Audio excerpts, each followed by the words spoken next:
Happy New Year!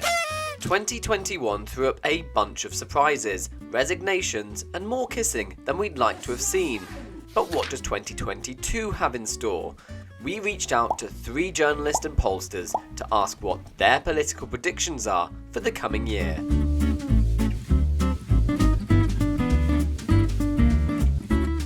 Do you think Johnson will last until the end of 2022? Yes. The thing with Boris Johnson is that he goes through cycles, doesn't he? I remember there were times before the 2019 election when the Brexit chaos was at its peak and everyone was saying Boris Johnson lost the plot, that he wasn't going to be prime minister for long, that he'd be taken down either by Parliament or the courts or maybe even Metropolitan Police after some police investigation or whatever. And he always survives. He's people have said this. He's a pretty serious operator, and he's thinking about staying in power not just until 2022, but for 10 years. The tricky thing for the party is the people who poll best with members poll worst with the public.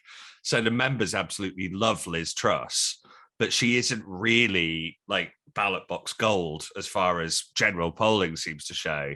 So while they might not be very pleased with Boris, and while he sort of lurches from crisis to crisis, I think, they're pretty brutal over in the Conservative Party.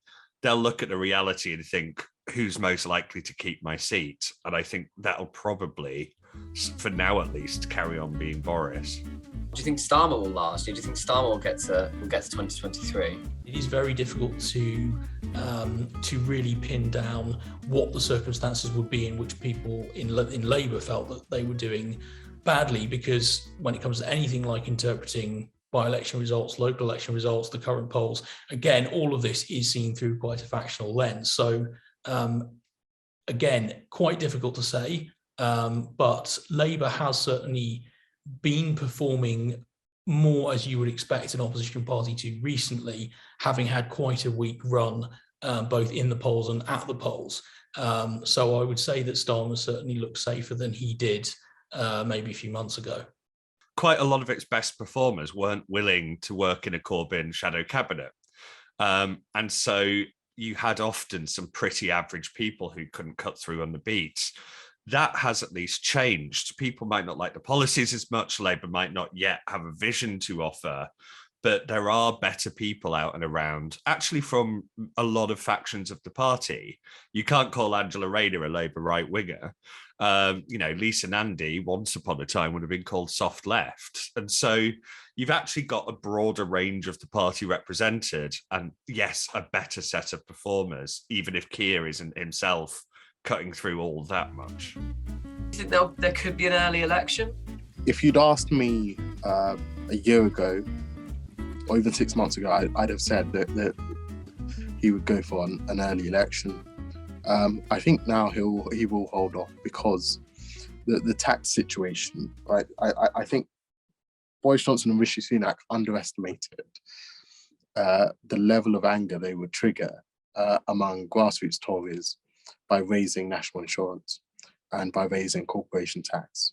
And this perception that the Tories are no longer the party of small government, they're no longer the party of cutting taxes, that can be very dangerous.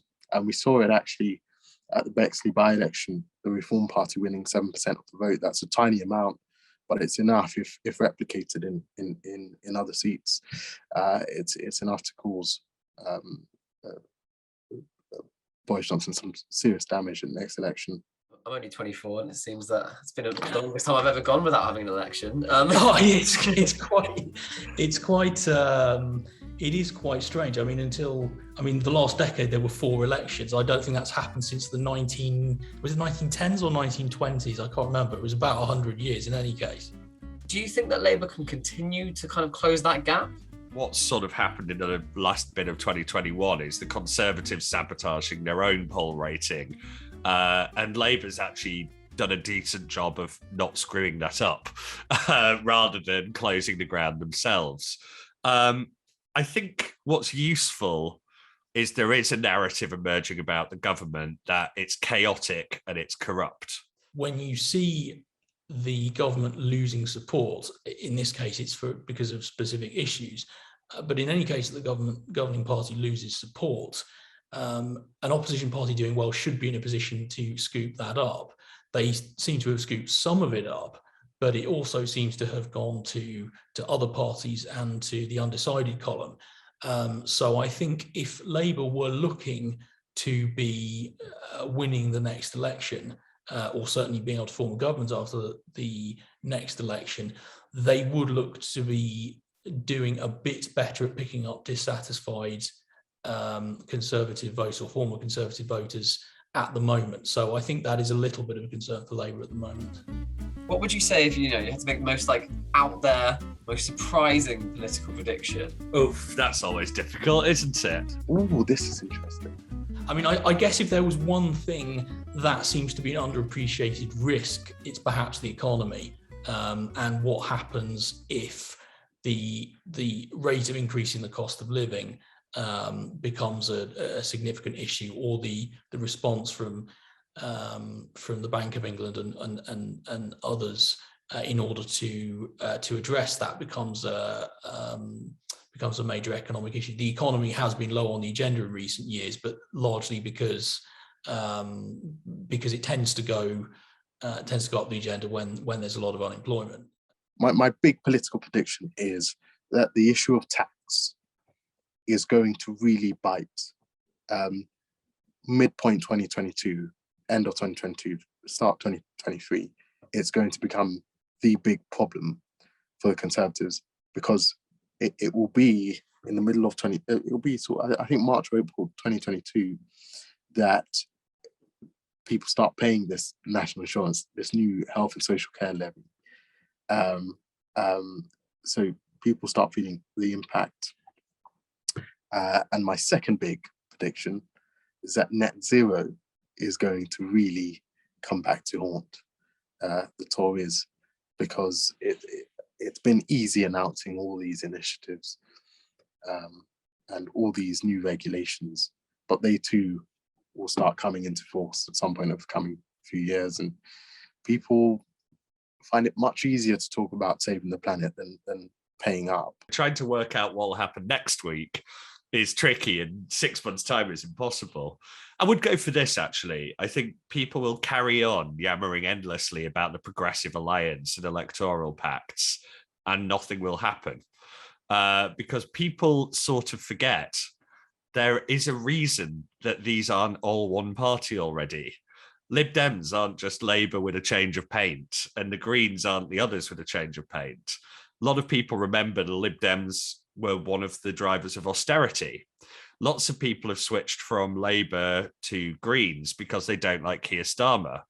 If you say, hey, we're all cooperating and we want to try and form a government together, or we're not competing in these seats, then suddenly a vote for Green is a vote to say Keir Starmer should be Prime Minister. Well, that's why you switched from Labour in the first place. And so this sort of imagines that every voter is motivated by the same things that the people who want the pact are. They're not. People want different stuff. And so there'll be loads of talk about how it could be the future of politics and the saviour of everything. And then nothing will happen.